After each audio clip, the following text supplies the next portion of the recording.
Now, we did a lot of repair work on, this is Luciano's 600 Suzuki.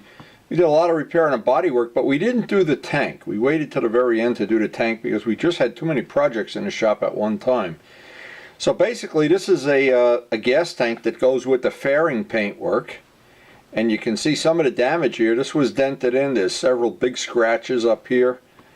And as I looked it over, I knew right away we're going to have to paint the whole tank, because number one, the paint that Luciano bought for the purple is not a good match. So what happens is, if you don't paint one part, you paint the other one. And the silver was okay, but there's also another thing of, it's a little bit different, just enough, and where this marries up in the front of the tank, it's painted silver on the fairing. So I've come to the conclusion that a lot of these jobs is just better off right in the beginning to bite the bullet and paint the whole thing. Now, of course, one of the things here, it's always good to check if there's any rust inside the tank. The other thing that's good to do is, if it's a bike you haven't ridden yet, is fill a tank with gas, put the cap on, and put it on a white towel somewhere outside for a couple hours and make sure it's not leaking, or paper towels. Because once you put all this work in and then have to fix a leak, it can really be a problem. Now, what I always try to do is I use the tape off the gas cap. This tank is still vented, so even when it's outside, it'll still breathe. But again, I like to get every bit of gasoline out of the tank when I have it in the house. And because the smell it just starts to smell like a gas station here. Now, Luciano didn't want to take any of the electronics off. The fuel pump, of course, is inside the tank on these bikes. And so I taped everything up, try to make a nice little piece that wouldn't get paint on any of that stuff.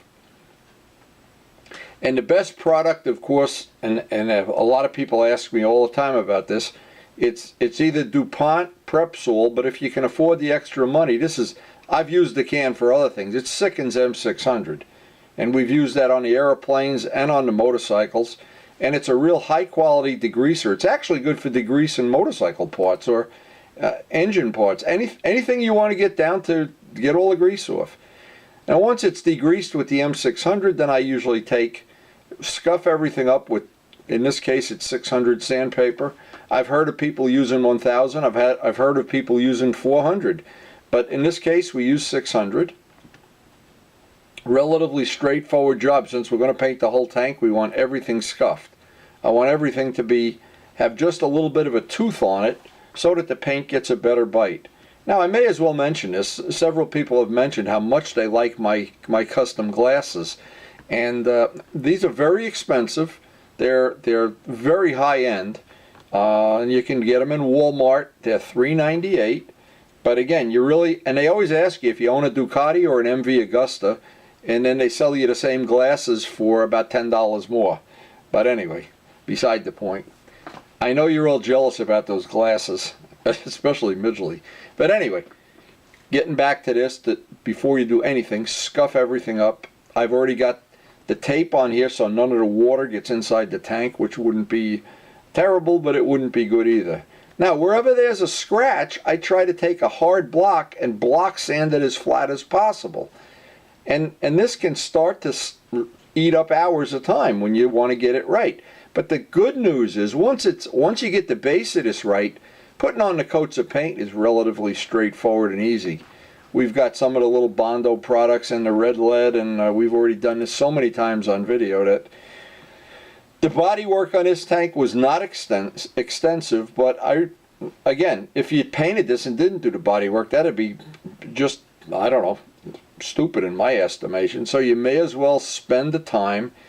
And when you start this, it starts taking a lot of time and you don't see a lot of results in a lot of time, and then all of a sudden it starts to look good and you're glad you did all the body work. Now, getting this stuff to all dry, and it's always good if you can leave it out in the sun or let it dry overnight, sanding it down, getting this as smooth as possible. Now here's another thing that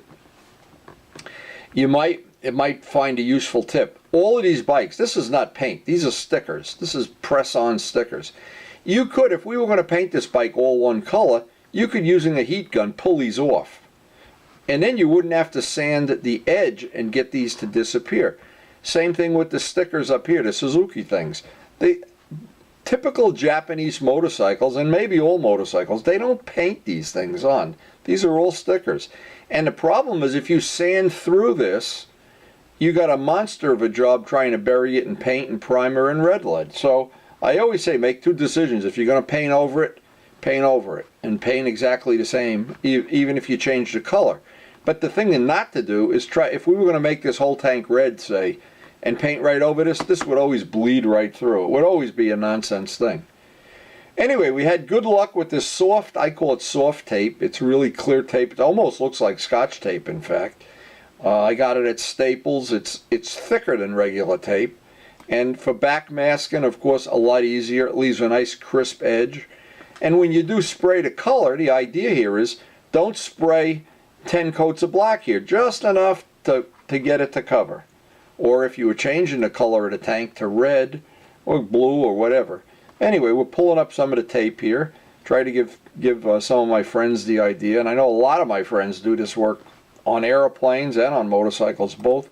Or on, we even have one fellow that's a guitar specialist. In fact, I have one of his guitars in my cellar here. But anyway, for our purposes here, what I want to do is using some fine line tape, outline everything, backmask it with tin foil, and you can buy the cheapest tin foil possible. Never buy the like the high quality stuff. We usually try to get it at the dollar store. And you can see how different that purple is, but we're going to do we're basically, when we're done with this, we're going to have painted the whole bike. And because we had so many projects here at the same time, it just wasn't appropriate to have so much that I can't even move around in my own cellar. So, and we finally finished Malcolm's tank. His tank is out. Once you peel back the masking tape and get a nice edge there, this all gets pretty self-explanatory here. And now the next thing, of course, is same work on a silver, get the body work finished up, block sand out all the little mistakes. This is the part that most people they get ants in their pants and want to get going faster than they should. But anyway, now here we've done exactly what I said is a problem, is by getting this all block sanded level. I've gone through this, and now this is going to require a little bit of work with primer and with the red material, because this has to be sealed. Otherwise, what happens is the edge of this vinyl comes through the paint ultimately, and it can really be a pain in the neck. In this case, it goes through two different colors.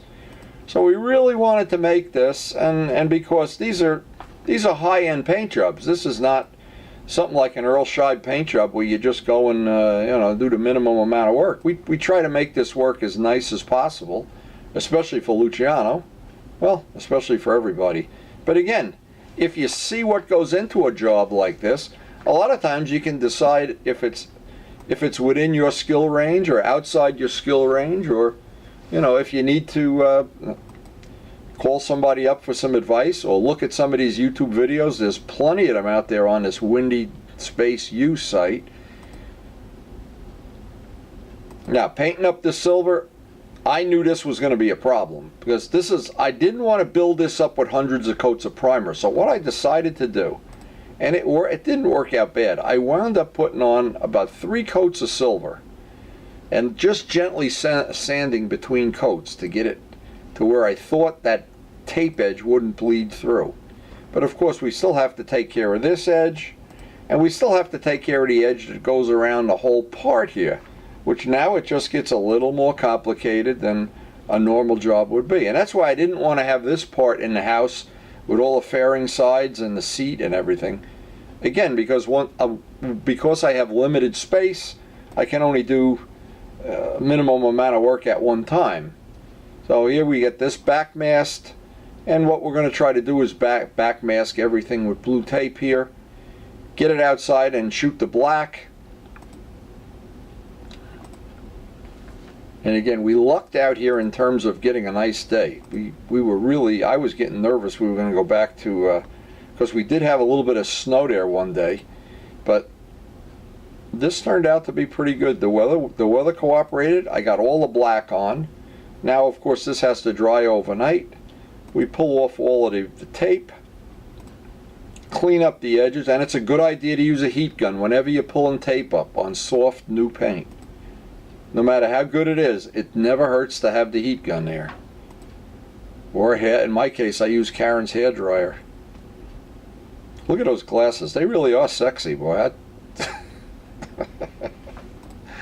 Oh my God. Anyway, what happens with this tape that's a little bit annoying, it leaves the dust from the edge. Cleans right up with M600, by the way. And that's why we always keep a whole thing of Q-tips. Just have them handy. Q-tips and M600, and you only want to do the edge. It brings that edge back. These are the first base coats of clear. Now the base coats of clear, you can see this is a pretty sunny day. And what I was doing several times in the course of this job, I had gotten up at dawn. So I had really a lot earlier than I normally get up because I wanted to get this done, and then I had a full day to babysit. So, but once you start to see, you get to this point, whether it's a model plane, a guitar, a motorcycle, no matter what, painting your shoes or whatever, you always get to the point where it starts to look and you're happy with it. You get a nice look. Now, at this point in time, unfortunately, the wind was blowing and we got quite a bit of dust in the paint, which all has to be sanded out.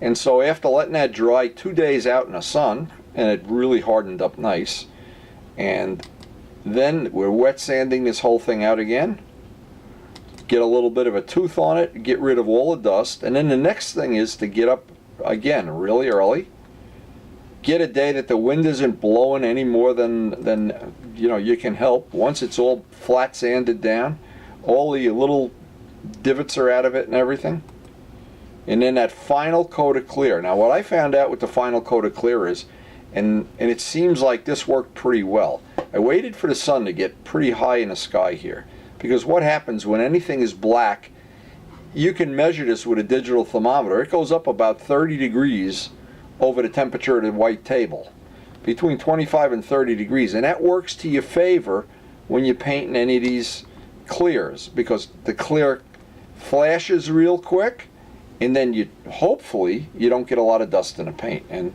when I finished this and I looked at the final result, and I was really, really happy, because this bike, Luciano's already put an extensive amount of work into it. Mechanical work, tires, new exhaust I think he has on this, among other things, and it runs great. So we really wanted to highlight it all with some really nice paint work.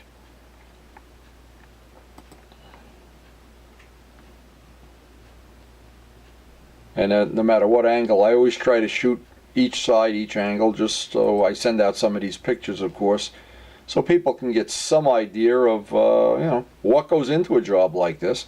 And once you have an idea of what goes into a job like this, well, then you can decide if you want to spend the time and energy and money. In the case of a gas tank like this, I would say you're talking about roughly $100 worth of material when you count the sandpaper and tape and everything that goes into it, the clear and the colors. And if you're dealing with custom colors, now what we try to do is we try to share paint and among friends. Now, and this is just a good case. This is Luciano's black here, which he's going to share with Glenn, who has some parts that he needs to paint black for his Ducati. Then Glenn bought a gallon of clear, and we're sharing his gallon of clear on this job. So, and once we get somebody to contribute something into the program here, it really starts to work out great among our circle of friends. And I think we have an exceptionally nice, congenial circle of friends. We all seem to like to ride together and hang out together and paint motorcycles together, paint Aggo helmets. I don't know what else we're guilty of doing here, but this is always one of the favorite things I do. Look at it when it was at the very beginning. Look at it now and you say, was it worth it? Well, I don't know. What I know, buying a tank like this from Suzuki is probably a lot of money. Anyway, hope you got some little tips, some inspiration, or whatever. You just had a good laugh watching me choke the other day putting that chain on. Anyway, it's all for fun anyway, and we definitely are having a good time. Hope you enjoyed the video, and thanks for watching.